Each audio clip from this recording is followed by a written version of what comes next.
Hello everyone. Today, you can see here we're going to be doing all the area and volume topics that we did.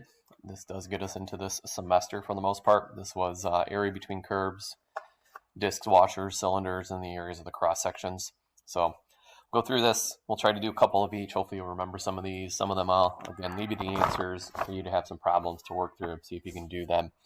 The thing you want to be aware of with this test now being all non-calculator, supposedly non-calculator, where you shouldn't have to plug anything into your calculator, that they may give you this, but I think you wouldn't necessarily have to show work unless they said. So we'll go through a few of them, do the work. If you had the calculator in your hand and they allow you to just do a math 9 on some of these, that would also be great. So we'll see how that plays out. I don't know. We'll find out soon enough with that test. So first thing we did with this topic is simple little area. So it says find the area enclosed by these two curves. So what I had you do is graph these. So we graph that line, a y-intercept of 2, slope of 1. And then we'd graph the line y equals a negative x. So we'd have a y-intercept of 0, slope of negative 1.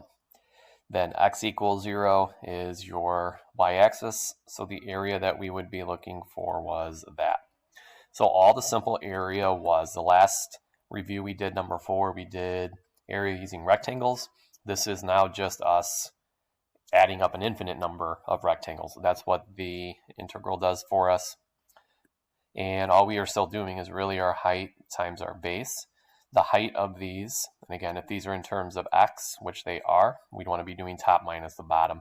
So if we look at our graph, the top graph would have been the line x plus 2. So we do the top minus the bottom. The bottom would have been a negative x. Our base we know would be dx. Limits, since we're doing everything in terms of x, the limits should be in terms of x. So what we would want to figure out is, what is this intersection point? That's where this area is going to start. And then we know we're going to be going to 0 in terms of x because that's where the area is going to end. So we would set up a little equation real quick if you needed to. X plus 2 equaling a negative x. Solve this, and we find that x is equal to a negative 1. Now, if they tell you to show work, we have to be able to do this. So whenever we did these without work on that test, especially I told you to simplify the integral first. Oops. So if we simplify this integral, you're going to get x plus x, so 2x plus your 2, and then dx. And then we just go through with that whole antiderivative process. So you're going to get 2x squared divided by 2 for the antiderivative, so that's x squared. The antiderivative of 2 would be 2x. And then we're going to go from a negative 1 to 0. Plug in your 0, so the upper limit goes in first. So you're obviously going to get a bunch of zeros there. Subtract what you would get in your lower limit. So negative 1 squared would be 1. 2 times a negative 1 would be a negative 2. So you get 0 minus a negative 1. That area would be 1. 2, find the area between these two curves. A lot of these in this packet are going to be calculator, just because typically we have that part, and these are pretty common calculator questions. So I'll give you some of these. You should not have to find the intersections on your calculator. It would be something like number 1. Number 2, though, if this was a regular test, you would definitely have to go through this. So my guess then would be they would give you these graphs, because I don't think they would anticipate you knowing for sure what e to a negative x would be. So e to the negative x looks like this. This we should know, y-intercept of 2, and it's a parabola that would open downwards. We're looking for this area, so same thing we talked about up there. It's going to be the top curve minus the bottom curve. That's the height, so think about all the little rectangles we would have in here smashed in there together. We're just writing the height of all of them. So the height would be defined as the curve on top. Oops, not that guy. The parabola minus the curve that is on the bottom. That's the height of all of them.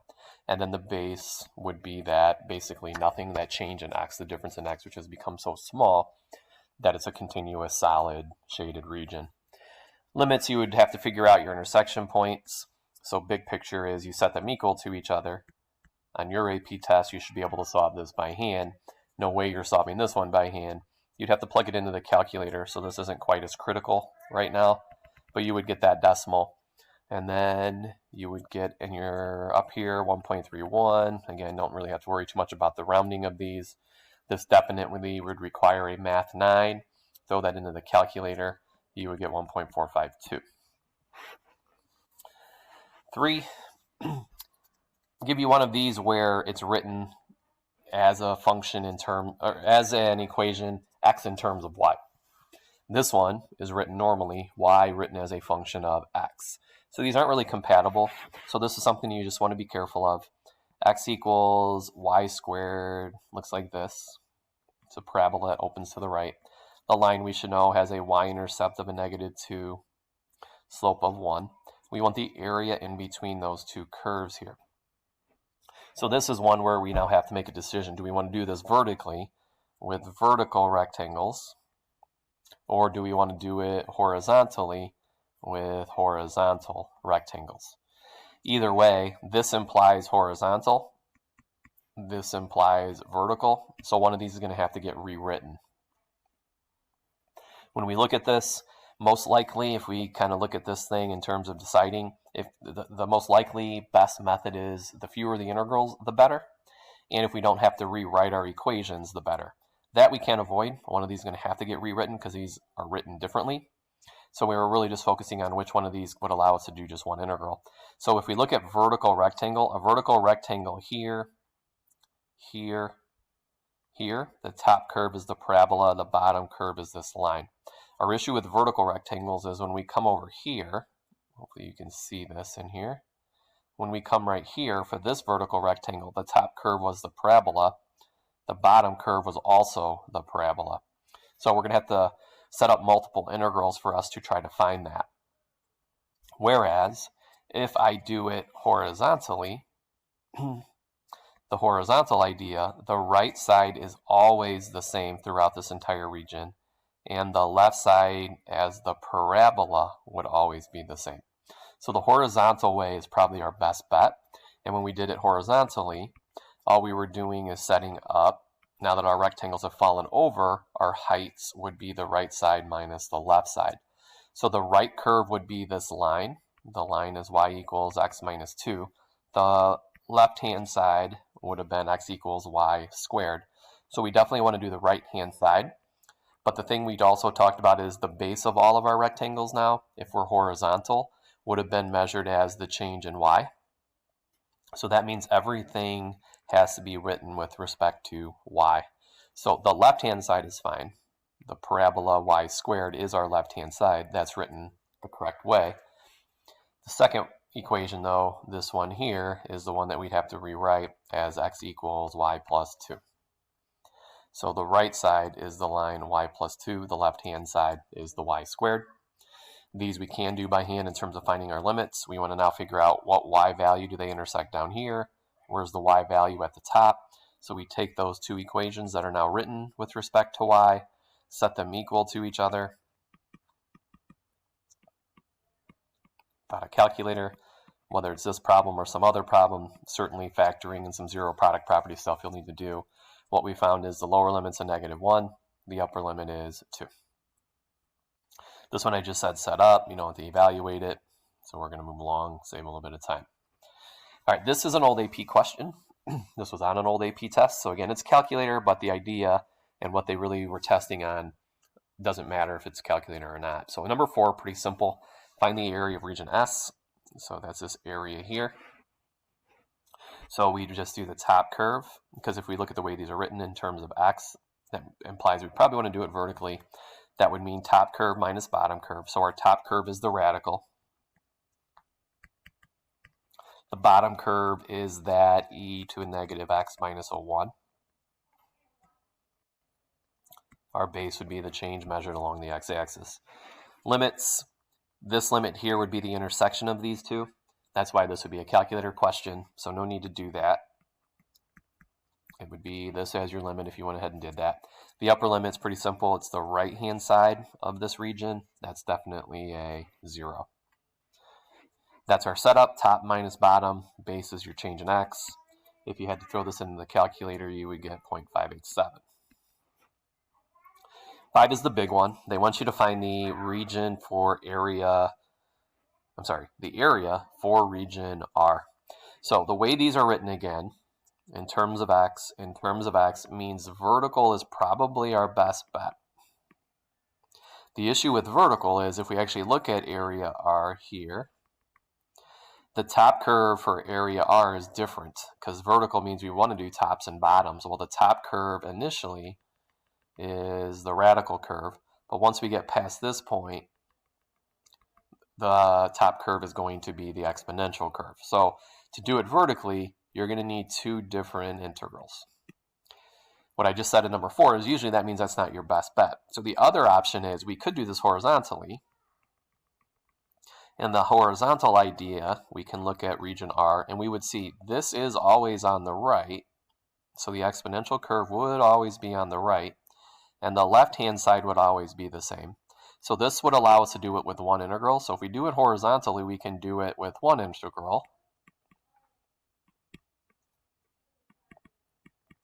But understand what that would require us to do. Anytime we do it horizontally, you've got to do everything in terms of y. So that would mean we need to solve this equation for x. Take x, solve it, write it in terms of y. Same exact thing here. You would have to solve this equation for x as well. Do we have the tools to do that? Yeah, we should be able to solve this equation for x. We should be able to solve this equation for x.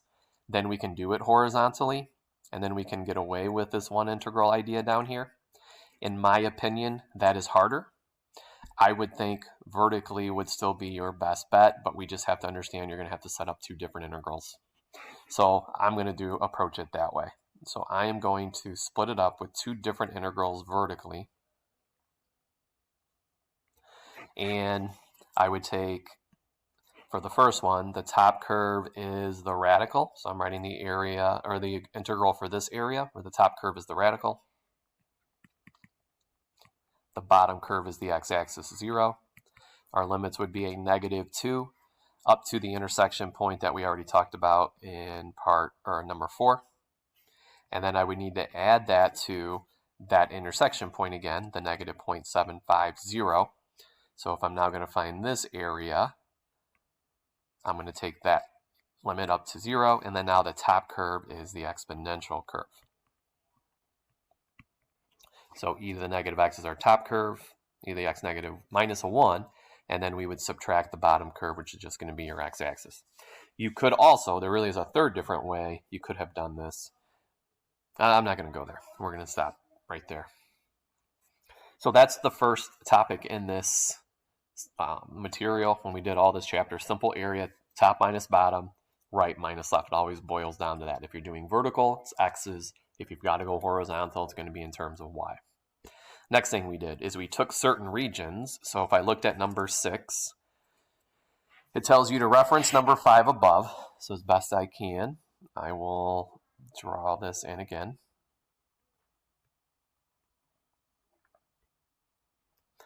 This was S, this was R. So it says using the region S from the graph above, write an integral if that was a base of a solid. And then the cross sections. So our next topic was we put things on top of these regions. Make these a little bigger so you can see my stuff. We put things on top of these regions. In this case, we're going to put a square. We have to know these areas. They will not give these to you. The area of a square is base times height, but we really want a single variable, so we can call that s squared. Those squares can be put in either vertically or horizontally. I'm telling you, we want to do perpendicular to the x-axis. So if our x-axis is a horizontal line, then we have to put our squares in vertically. So here in region S, as best we can, we're going to take a square. Visualize what a square placed into that region would look like, and that's my best artistic ability to do that. The way we approach this then is the area of a square is side squared, but if you look at my pen here, it has a width to it. It would have to have a width. There's no way a cross section could be flat. And when we switch that to a third dimension, it changes our area now to a volume. We then want to add all of those, so that looks like an S. That's an integral. We want to add all of these up. So that's where the integral would come in. That's what an integral is. It's the limit of our Riemann sum, the infinite number of squares drawn in there. So we would set up an integral. We would need to write an expression for our side, square that, and then since we are vertical, our width would be measured as our change along the x-axis. The side, if we just look, it still boils down to top and bottom. Here's our side. It's a vertical side. So we, in order to define that length, would just want to say whatever, it's going to be the difference of whatever is on top of that length, which is that radical equation from above, which was the root x plus 2. The bottom of this segment here that we're trying to define is this curve, which is that exponential curve. Hopefully I can squeeze this in here.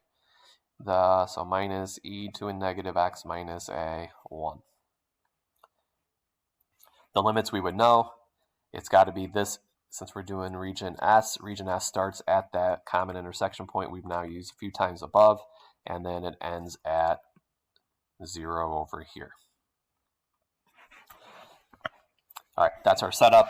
I'm not even going to waste time having you plug that into your calculator because that's a messy question to throw in there, and it's not a skill that you're really going to need to have to do.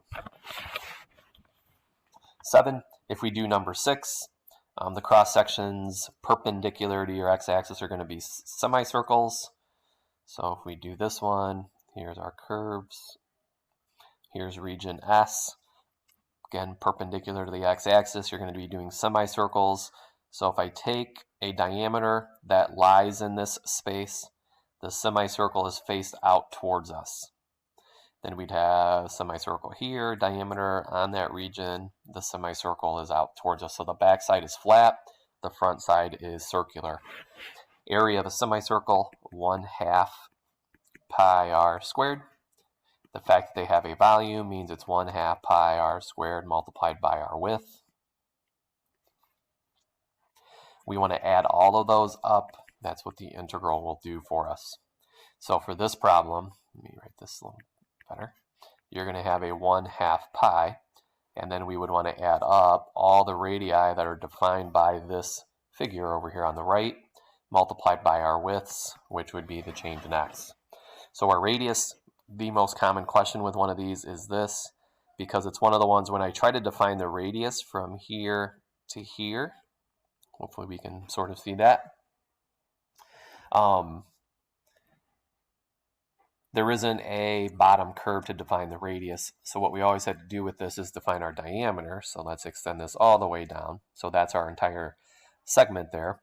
The top of our diameter is this curve, which is the radical. The bottom of our diameter is the bottom curve, which is the exponential curve. But understanding that we're writing a diameter and we want the radius, we've got to cut that in half. So we would say that the diameter is the radical equation minus the exponential equation. Knowing that we want a radius for a circle, then we would take that expression and then we need to divide that by 2. Since there's probably 0 chance of me being able to fit that in there, I'm just going to use this method. That's what goes in here. Messy to plug in. Typically when these were calculator questions, they made them very hard with the calculator to see if you really could handle your calculator pretty well.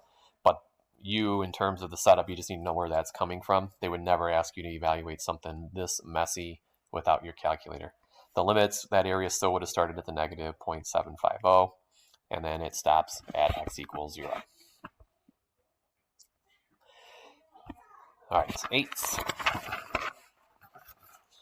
Region closed by, yeah. So this is one we hopefully could graph without our calculator, but if you had that at your disposal, even better. First one where it tells you we're going to be perpendicular to the x-axis. So if I graph this,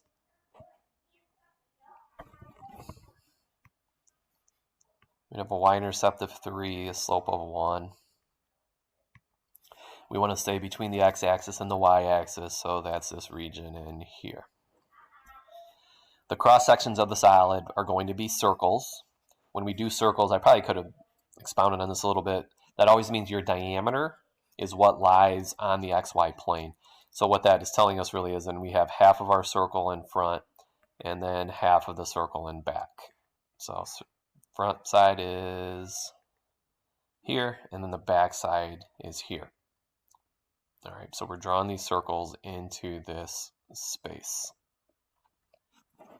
Area of a circle. Oh, I just messed that up. Silly me. Something to be careful of. So as you see, it's pretty easy to do that. We want to be perpendicular to the y-axis. So let's sketch this in one more time. Our circles need to be drawn in horizontally. And then we have more here, so on and so forth. Area of a circle, pi r squared. The volume is going to be that with a radius that has a width to it. The volume then is all of those added up. So for this problem, we'd have a pi out in front. We need to define our radius. We're going to square that. When we look at our radius, though, what we understand is the radius is now a horizontal segment, so the width of that radius is going to be the change in y. Similar to the number 7 that we just did, since we're now doing this horizontally, we've got to do right minus left. We know the right side of our radius, but here's the left side of our radius, and it's not bordered by anything. So it's another one where we want to extend this to write our diameter of the circle. The diameter we can define. The right-hand side is the y-axis, which would be 0. And then we've got to subtract. The left-hand side is over here. That is the line y equals x plus 3. But since we've got to do everything in terms of y, because it's horizontal, that line has to be rewritten real quick as x equals y minus 3.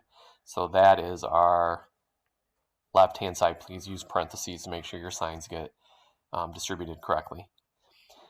Limits now also need to be y's. So this has to be the lower y value. So the lowest y value where these circles would have been drawn in would have been 0. And then we would have continued to stack these circles on top of each other until we get right here. And that y value would have been, since it's just a line with a y-intercept of 3, would have had to have been a y-intercept of 3. Okay? Very, very, very common for them to have you rewrite these on the test. So that's something that you want to be prepared to do. All right, 9, sorry. If you were to graph this one, I'm not sure if they would expect you to know this without a calculator. It's a semicircle with a radius of 2. Pretty sure they would probably just give you this or give you an equation that you would know without a calculator. But if you'd have the calculator in your hand, so it wouldn't matter. But we would graph that. We're back to being perpendicular to the x-axis. These are going to be equilateral triangles. I want to make sure we did one of each. Equilateral triangles, that's the area of an equilateral triangle. So we would draw in the base lies on this. The vertex is pointed out towards us. We give this a width. That's why it's our volume. So we would now have a root 3 over 4 out in front. It's our constant. We need to define the sides of all of these, and then the width, since we're back to being vertical, would be our change in x. So here's our side that we want to define. It's bordered on top by the equation, root 4 minus x squared. That side that we're trying to define right here is bordered on the bottom by the x-axis. So it would just be root 4 minus x squared minus 0. Now as I look at this, let's go ahead and do this one without our calculator. This is certainly something that I could see happening. Limits, since we're doing this in terms of x, would have to be a negative 2 to 2. Wish I would have written a little smaller here. When we do these by hand, what I've always mentioned, I mentioned it once today, simplify your integral first and foremost. So notice how this is a radical. This 0 we don't really need to account for. You're going to be squaring a square root. So what happens is this just becomes 4 minus x squared without the square root. From there, we have our root 3 over 4. We can do our antiderivative. 4x minus x cubed over 3. Yeah. From -2 to 2. I'm starting to run out of room. I don't know if I'll finish this off completely. I'm not going to be able to squeeze it in. But then you just do your upper limit. 8 minus 8/3 minus your lower limit, a -8 minus a -8/3. 16/3 minus, oh boy. So this should be -8, should be a -16/3. So these get added. Simplify all that. Should give us what? 8√3 over 3. Before I run out of screen space. Yes, they will have you do that. So that's something, yeah, it's ugly, messy, guarantee. You may have to do that. Although I guess if you had the calculator in your hand, I just wasted your time because we could do a Math 9 on that most likely, unless they told you to do that by hand. So just be able to do that. 10, perpendicular to the x-axis. Okay, so this is a little different. This was a part of an old AP question. Let me give you these graphs. So they look like this. And we were told to stop at x equals 1. So if this is a 1, it would come down here. So this one was a little different. The cross-section of the solid perpendicular to the x-axis. So this again will tell us that we're vertical. We want to be using x's, which is nice. The way those are written, we can just use them the way they're written. They're going to be rectangles.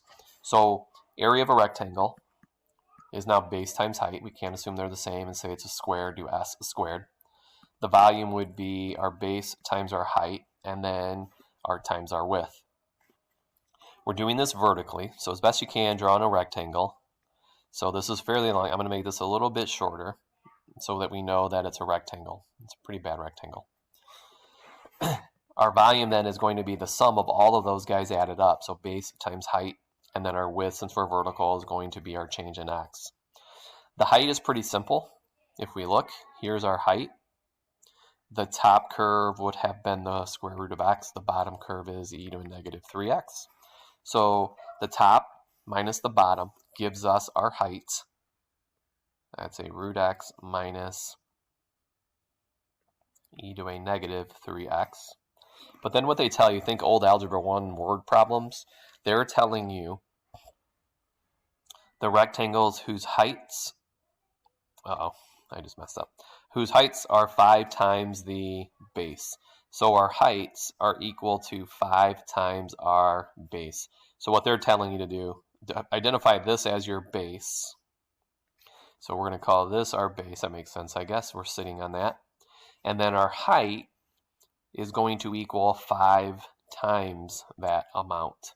So if this is the base that we are sitting on, and then the rest of it is sticking out towards us, if we think that would be the height of that, if this is flat on your paper, the base is what we sit on, the height is extended out towards us, our height would just be 5 times what we just found our base to equal. And we just found our base to equal that root x minus e to a -3x. So a little different. The limits, you'd have to do your intersection point right here.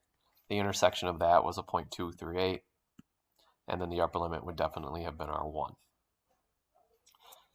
They get creative. You just have to be able to think on your feet a little bit. It's the whole point of me giving you some tests where I make you do that and you see some questions written a little bit differently. So just be aware of that and be prepared for that. All right, then the next things we did were discs, washers, and cylinders. Discs, washers, people handled pretty well. That's pretty typical. Cylinders are the ones that usually cause some problems, and that was really no different. So when we look at this, let R equal the enclosed region to the right, enclosed by, I don't know where this comes from, y equals -3/4 x plus 3. And then we'll go through all these as a little quick review. Find the volume of the solid creating a region R is revolved around the x-axis. So we're going to take that region, we're going to rotate it around the x-axis. When we do that, what we should understand is all these little rectangles that we've been talking about in here are also getting rotated. So if we took that one rectangle and it gets rotated, it creates a circular disc.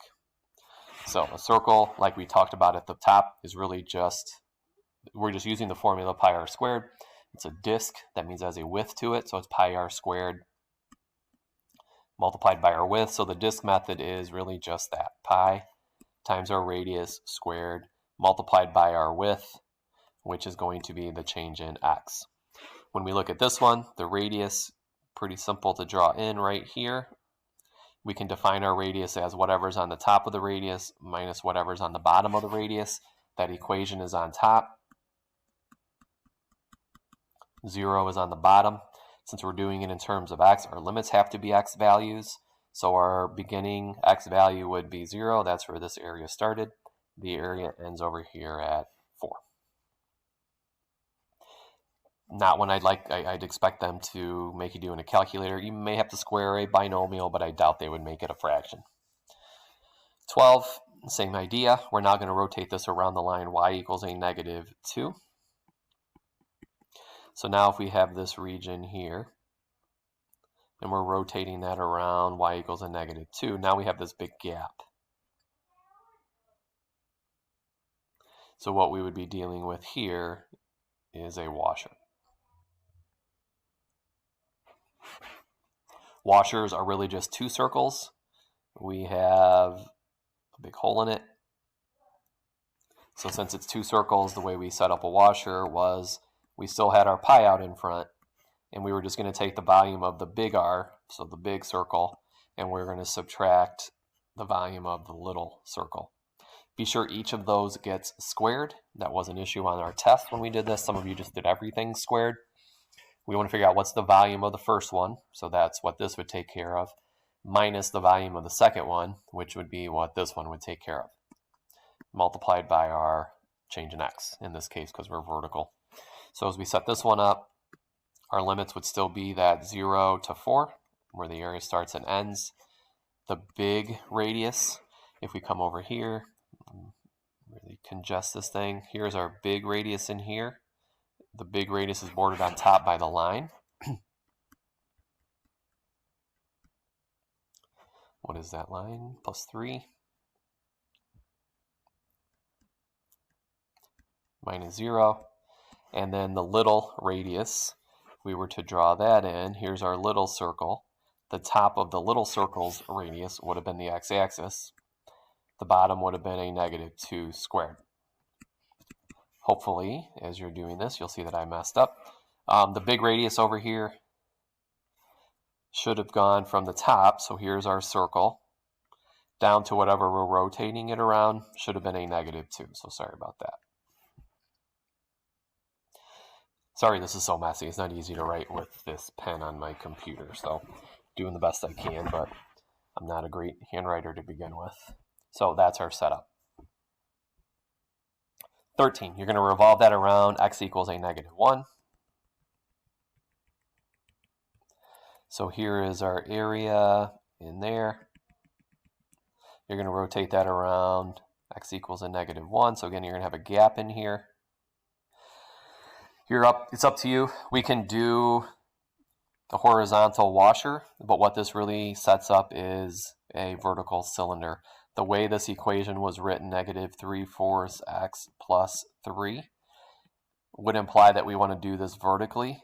So that would imply we would want to take a vertical rectangle that we would have had in the original space, rotate that around so that it would reappear over here. And as we did that, and it comes around the front, side, and back, down here, same thing, front, side, and back, we're setting up a cylinder. Cylinders, the surface area of a cylinder was 2 times pi multiplied by the radius and height. We give that a width.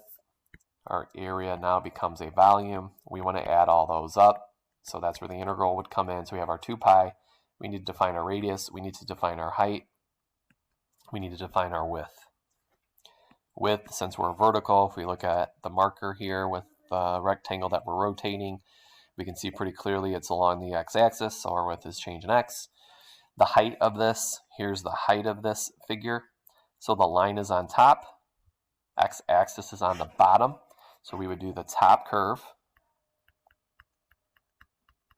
minus the bottom curve. So the line minus 0.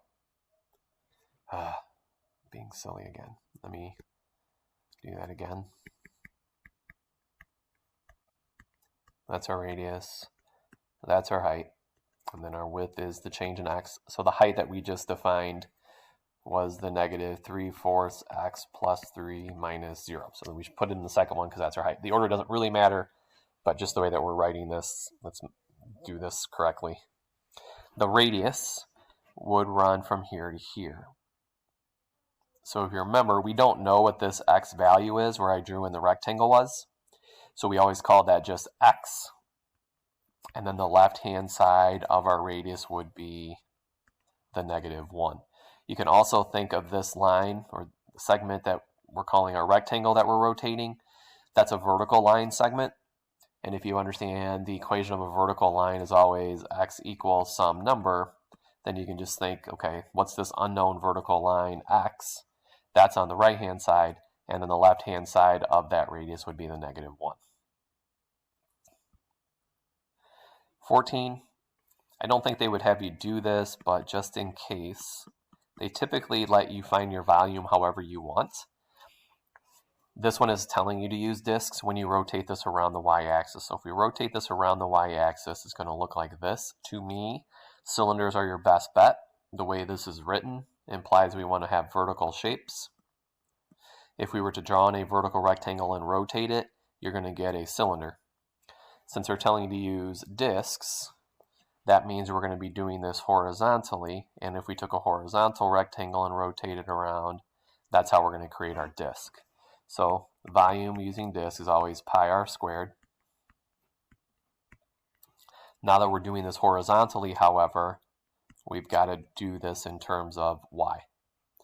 If we look at our radius here, so here's the radius of this circle. That's a horizontal line segment.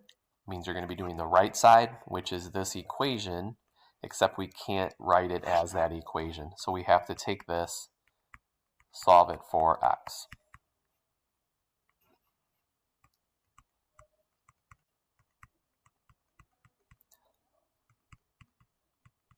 So we go through those steps, multiply your 4 over, divide by your -3. So we would get 4y minus 12 all divided by -3. That's now the right-hand side of our radius. We put that in here. I'll simplify it as I do it. 4y over -3 plus 4. We just split that fraction up. That's the right-hand side. The left-hand side of our radius would have been 0. We're doing this in terms of y. So the smallest y value where I would have started my circles is down here at 0. We would have continued to stack circular disks until we get up here to 3. So that's our upper limit.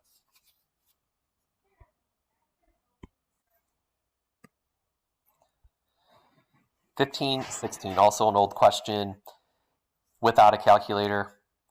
This is how they could do it, especially number 16 is a way that they could still give you one of these and be able to, in some ways, take the calculator out of your hand and force you to do some antiderivatives and know how to plug in upper and lower. So 16 in particular is a pretty important one. So with 15, it says the graph of 1 over root x is shown. So that's our graph. Find the volume of the solid created when the region enclosed by that graph from 1 to 4, so from here to here, is revolved around the x-axis. So if we revolve this around the x-axis, it's here.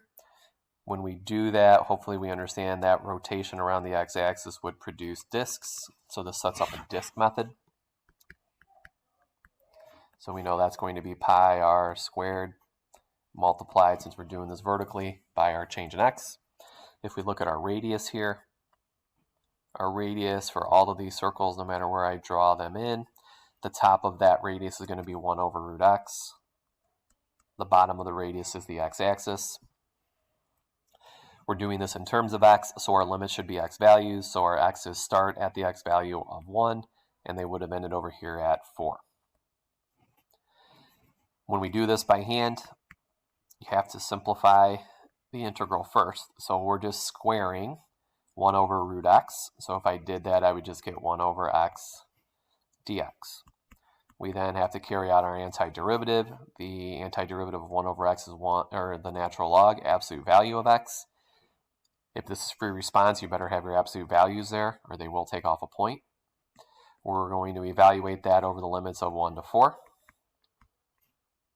Take your upper limit, plug it in, your lower limit, subtract those. Natural log of 1 is 0. So our answer is pi times the natural log of 4. 16. They have done this a number of times with these questions. This is how they could still kind of force you to not be able to rely on your calculator with a math 9. So know how to handle this. Consider the vertical line x equals k. K is somewhere between 1 and 4. So somewhere between 1 and 4, there is this vertical line called x equals something that we don't know. When the region shown to the right is rotated around the x-axis, just like we did in 15, that new vertical line is going to divide that region into 2 regions with equal volume. They want you to then figure out what k value would have done that. So there's 2 ways we can approach, there's actually a few different ways we could approach this. The way I'm going to approach it is understanding that we just did this. We just rotated that area around the x-axis, and when we did that, we got this as our answer. So if that line is going to cut that region in half when we rotate it around the x-axis, it should be giving us half of the answer to number 15. So what we now need to do is set up an integral, and we're going to know what that integral equals. It's got to equal half of pi times the natural log of 4. So if we set up another disk method, so I'll just use a general v right now. We just did the disks, they're telling us. We can do one of 2 things. You can either start at 1 and go to k, so make that your limit. So from 1 to k, I would do the disk method. We just set that up above, so 1 over root x minus 0 squared multiplied by dx. Or we also could let our lower limit be k and find the volume from k to 4 here. So we could go from k to 4, same exact interior. We could approach it either way. I'm going to do it this way because the one with a natural log is going to work out nicely. Now these we have done. I don't know if I've ever had you set one up like this, but at this point we have done these where I give you a variable for one of your limits or a variable within the integral. But we still want to simplify this first. So we're going to go from 1 to k, square that 1 over root x, then we do our antiderivative.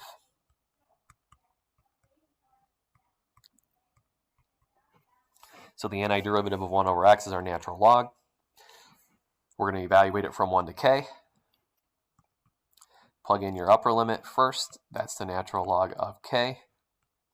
Minus your lower limit, the natural log of 1.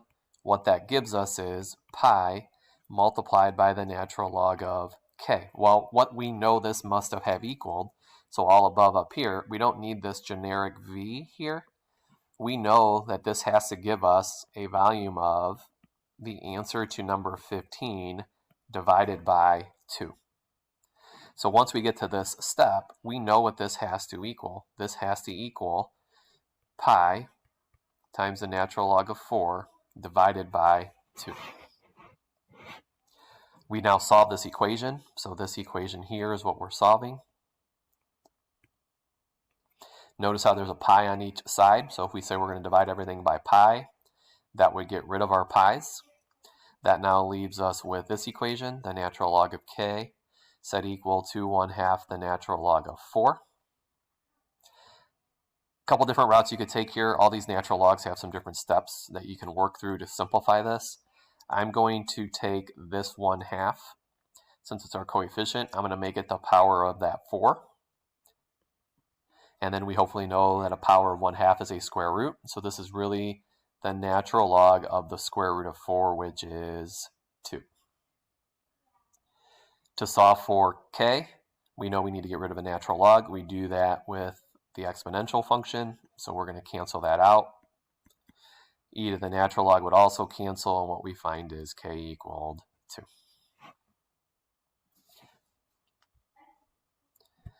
These next couple, 17 I'll leave you. It's another calculator one. Let me see here. Yeah, I think I'm going to leave you with that one. It's another calculator one. We've already done it. It's just one where you've got to rotate it up and around the x-axis, or around y equals 3, so we're just going to rotate it upwards. Pause you a little bit so I can just draw that in real quick so we can talk about it without wasting too much time. You're going to reflect that upwards around a line that's actually above our region.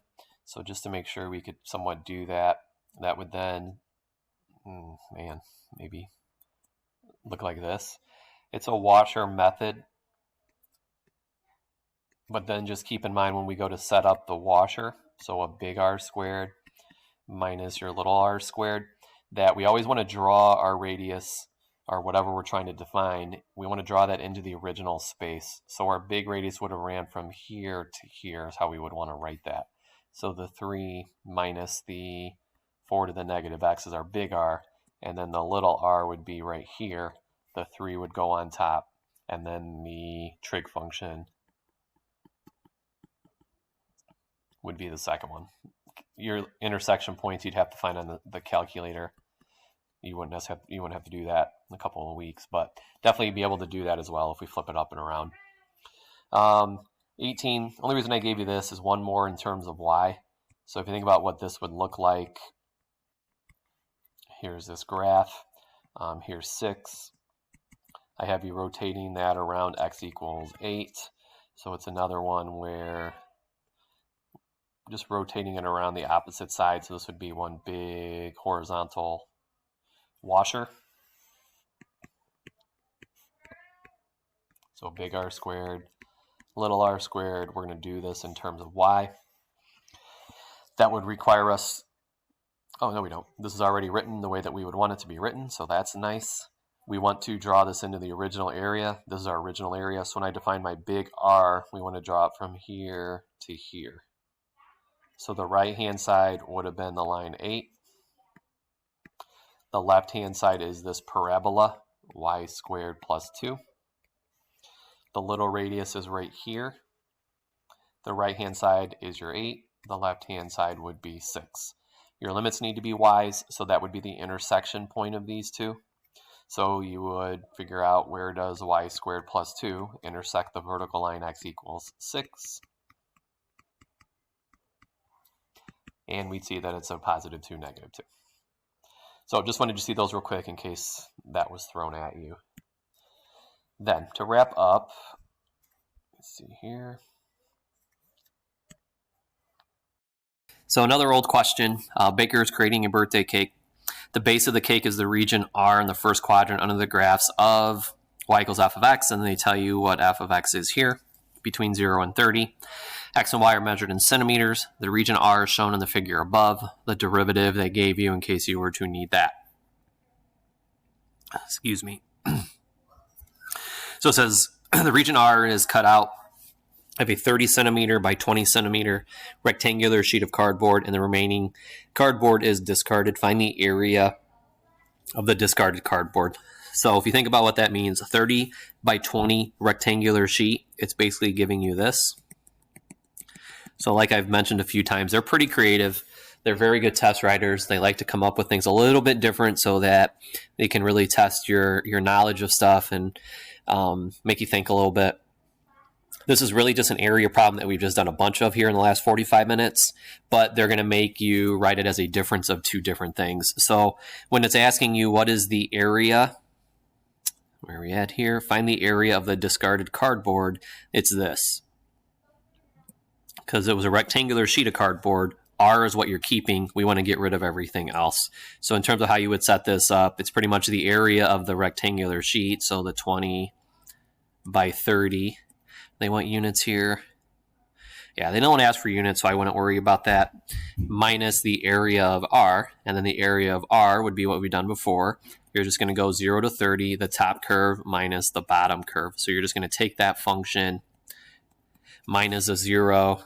So you can do this here if you want. Just do the function minus 0, top curve minus the bottom curve. That difference should give you that answer, and it should have been 218.0 to, it's an 18, 0 to 8. Again, I don't think they asked for units, no. But if we did have to give them, they'd be centimeters squared. B, the cake is a solid with a base R. So now as soon as they tell you that, we're probably getting set up for a cross-section question, and that's what you see in the next couple words. Cross-sections of the cake perpendicular to the x-axis are semicircles. So we're perpendicular to the x-axis. We're going to be drawing in semicircles. So that's our diameter here, and then half the circle is out in front. I don't know if you can see where it says your count on here. Sorry, I don't know how to get rid of that. If the baker uses 0.05 grams of unsweetened chocolate for each cubic centimeter, so this is just a fancy way of saying the volume of our cake, when we have semicircles as our cross sections, how many grams of unsweetened chocolate will the cake need to make? So if we do a volume question, you'd have your 1/2 pi, and then we would need our radius squared from 0 to 30. The radius of this, if I draw it in up here, so let me come back up here, our radius would extend here to here. And like I mentioned before, the most common one they give you is this one, where you don't have the bottom of the radius. So we then have to do the diameter, which is this entire length here. So that we would do ultimately, I don't know why that's up there, the top curve minus the bottom curve. So I'm just going to do f of x just to save a little time writing. The bottom of that diameter would have been 0, and then we would have to cut that in half. And then our width is our dx. That gives us the volume. But then what they were also telling you was you weren't just looking for the volume. What you're ultimately looking for is how many grams of unsweetened chocolate will the cake make. And if we go back up here, they're going to use 0.05 grams of unsweetened chocolate for every cubic centimeter. This is going to give you that. So what we would then ultimately have to do is take whatever this answer is and multiply that by 0.05. So again, exact same question we've done a bunch of today, earlier in the year, but they just creative, make you think a little bit. You just don't want to freak out when stuff like that happens. C, the big reason I wanted to give you C, or this problem, is letter C. When it asks what is the perimeter of the base of the cake, this gets into, if I want this perimeter here and here, keep in mind also, one of the things I've mentioned on and off throughout the course of the year, when we do these questions, they won't give you any information that you're not going to use. So the item we haven't used yet is this. And they wouldn't just throw that out there to try and confuse you. So that plays a role in letter C. So if we were looking for the perimeter of the base of the cake, what this gets into, this is easy. The bottom of this, our perimeter of the bottom of the cake is going to be 30, but we would still have to add the perimeter of this kind of parabolic shape. So what this gets into, I'm kind of deliberately doing this very slowly to see if we can kind of recall this in our heads before I tell you. The way we can figure out the perimeter of this is, so I'll do it up here, by using the length of our curve. So this, make sure you know this. This is a BC only topic. So this is definitely something you want to know. Very possible you would see this. That. The square root of 1 plus your derivative squared, and we're integrating that over the interval of a to b. We did prove this at one point in time back in January. It's based off of the distance formula. For us, not terribly important. We need to prove that. What we're going to be doing is from 0 to 30. So from here to here, we have the square root of 1 plus, and again, you could just use the notation for derivative squared. You don't have to write out that ugly, messy formula. That's our setup. And then you would just plug that into the calculator. You would get 30 plus 51.804. Add those up, that's our perimeter. So that's the big one here. I wanted to make sure we understood that. I also wanted you to see some problems that are the same thing we've been doing over and over and over again, written differently. Don't think that that's anything more difficult that you couldn't handle. Uh-oh, that did not go away. So now in the next one, last question I put on here because this is an old question that's non-calculator. So this is a typical non-calculator question, and you can kind of see some of the things that they would ask you to do. First one is another basic little area. They give you the two equations. Even these, I would expect you to know these without a calculator. They don't risk it. They give you those graphs. They don't tell you which is which, but you better know one of them's a line. This one, the parabola, has to be that one. So when you go to find your area, limits have to, since we're going to be doing top minus the bottom, there's nothing preventing us from that. The way these are written in terms of x would imply that's our best bet anyway. We know our limits are going to go from the x value of 0 to the other x value of 2. That's where they were intersecting. The top curve would have been the line. The bottom curve would have been the parabola. So then this, they ask you to show work, then we have to go through all of this. You could do 2x squared over 2 would be x squared minus x cubed over 3 from a 0 to a 2. Upper limit gets plugged in. 4 minus 8/3, when we throw in our lower limit, that's going to be a 0. That then obviously is going to cancel. And that should give you, what, 12/3 minus 8/3. So we would get 4/3. So pretty safe, simple if you're going to be doing this without your calculator. But again, you'd have the calculator at your disposal. The only way you would have to do that is if they told you to show all of your work. B, we've done this one before. I had you do this at some point. Just a little review here. Every once in a while they throw a little trick. So another one that we don't want to freak out about. The region R is the base of a solid. For this solid, at each value of x, the cross sections perpendicular to the x-axis now have this as an area. So every problem we've done so far has been a geometric shape. Our cross sections might be a circle. They could be those equilateral triangles. They could be a square. We even did a rectangle, the base times the height. What we've always done is assign a width to all of these, and that changes us from an area to a volume. So it's the same thing here, except our area is just given to us. It's not a geometric shape. So if our area is sine of pi over 2x, if we give that a width, those cross sections now have a width to them, and that we're going to be finding a volume. So for letter B, we'd be setting up from, again, 0 to 2, and you're going to take your area equation, the sine of pi over 2x, and then we're going to evaluate that from 0 to 2. So if we went through this work, the antiderivative would be negative cosine of pi over 2. And then x, if you remember, for antiderivatives, we divide by the coefficient here. We're evaluating that from 0 to 2. So as we do that, we're going to go from, or out in front, we'd have a negative 2 over pi, take our reciprocal. And then we want the cosine of, plug in your upper limit of 2, and pi over 2 and 2, the 2's would cancel, so we get a cosine of pi. Plug in your lower limit, give you a 0, so we get cosine of 0. And what we would end up with on the inside now is negative 1 minus a 1, which is 4 over pi. All right, and then C.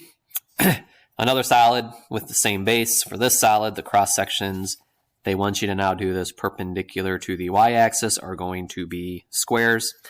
If it does get messy, a lot of times they just have you set it up, which again allows us to not have to be worried about throwing something into the calculator. You're just going to set up your integral for that. So if we now draw in squares perpendicular to the y-axis, they'd all look like this.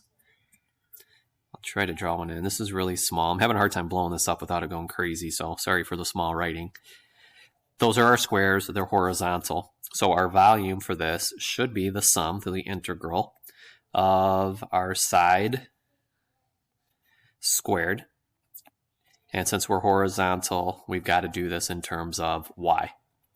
Since we're doing it in terms of y, our lower limit would still be 0, but our upper limit is now the y coordinate of this point. So that would have to be 4. We are now doing the right side of all of these little squares in here minus the left side. The right-hand side is your parabola. So this is our right-hand side, but we have to rewrite that as x equals root y. And then we would subtract. The left-hand side is your line, which is x equals 2 over y. You can see what they consider reasonable without a calculator. That's something you could probably do, but it would be a little bit messy. They don't ask you to. You're just going to set that up. All right. that is a wrap. I'm looking at the clock here, kept you for 1 hour. So again, you've got some time on your hands. Hopefully, go through these, make sure you understand all of them. We've got, I think, 4 more that we need to get through. So we're getting there. We're about 3 weeks out. So hopefully everybody is well. If you have any questions, reach out to me. Do what I can. And we'll see you guys next weekend. Next week. Have a good weekend.